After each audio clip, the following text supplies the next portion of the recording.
तर नमस्कार मित्रांनो, स्वागत आहे तुमचं अमोल व्हिज्युअल्समध्ये। आजच्या या व्हिडिओमध्ये आपण एक फुल नाईट प्रवास करणार आहोत। बोरवली ईस्ट नान्सी कॉलनी पासून थेट आपल्या गावी गुहागरपर्यंत या प्रवासात तुम्हाला bus journey, night travel, morning sunrise, temple history, nature आणि बीच सगळं बघायला मिळणार आहे। तर व्हिडिओ शेवटपर्यंत नक्की पहा। सध्या मी आहे बोरवली ईस्ट नान्सी कॉलनीमध्ये। इथून आपल्या जर्नीची सुरुवात होते। आज आपण पब्लिक ट्रान्सपोर्ट वापर करून प्रवास करणार आहोत। रात्री 8:30 वाजताची बस आहे।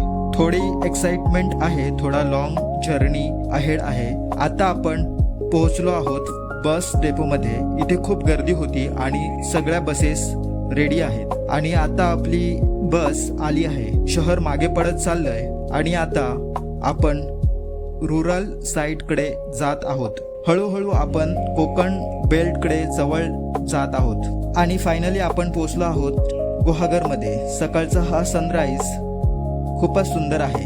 गुहागर हे गाव खूप सुंदर आहे। इथली हवा, झाडं आणि शांत वातावरण मनाला खूप सुख देतं। आणि आता आपण आलो आहोत गुहागर बीचवर। हे ठिकाण कोकणमधील एक हिडन गेम आहे।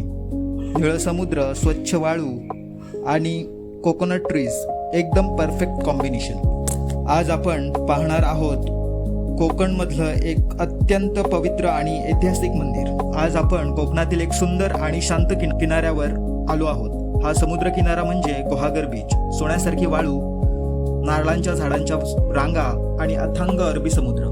हे दृश्य पाहून कोणाचंही मन प्रसन्न होईल। चला तर मग आजच्या व्हिडिओमध्ये आपण गुहागर बीचची सुंदरता, इतिहास, खास वैशिष्ट्ये आणि इथले अनुभव जाणून घेऊया। गुहागर हे महाराष्ट्रातील रत्नागिरी जिल्ह्यातील एक सुंदर पर्यटन स्थळ आहे। मुंबई आणि पुण्यापासून काही तासांच्या अंतरावर असलेलं हे ठिकाण नैसर्गिक सौंदर्यासाठी प्रसिद्ध आहे। सुमारे 5 किलोमीटर लांबीचा हा समुद्र किनारा कोकणातील सर्वात स्वच्छ आणि शांत समुद्र किनाऱ्यांपैकी एक मानला जातो।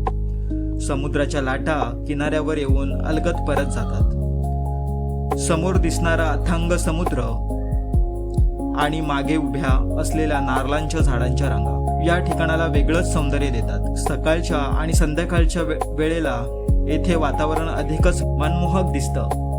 जर तुम्हाला फोटोग्राफी किंवा व्हिडिओग्राफी आवडत असेल तर हे ठिकाण तुमच्यासाठी जणू स्वर्गच आहे। समुद्राच्या लाटांचा आवाज आणि समुद्राकडून येणारा थंड वारा मनाला एक वेगळीच शांतता देतो। इथे आल्यानंतर वेळ कसा जातो हे समजतच नाही। अनेक पर्यटक इथे सकाळी चालण्यासाठी, योगा करण्यासाठी किंवा फक्त निसर्गाचा आनंद घेण्यासाठी येतात।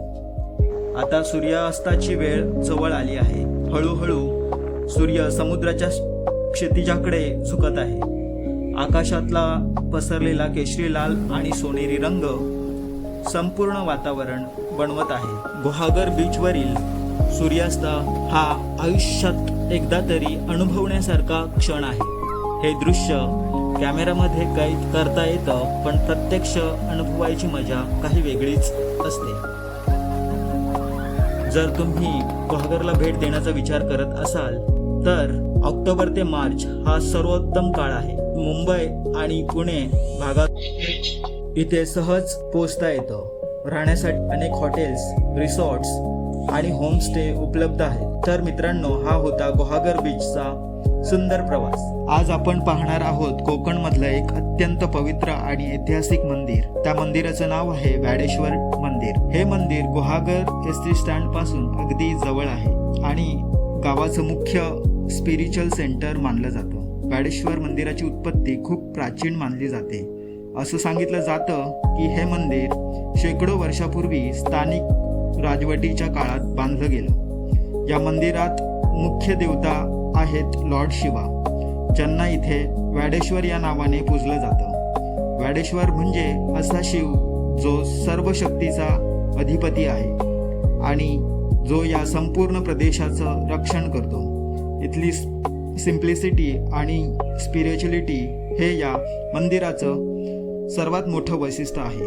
तर मित्रांनो, आशा करतो तुम्हाला हा फुल ट्रॅव्हल एक्सपिरियन्स आवडला असेल। लाईक करा, शेअर करा आणि अमोल व्हिज्युअल्सला सबस्क्राईब करायला विसरू नका. पुढच्या व्हिडिओमध्ये भेटूया. तोपर्यंत टेक केअर.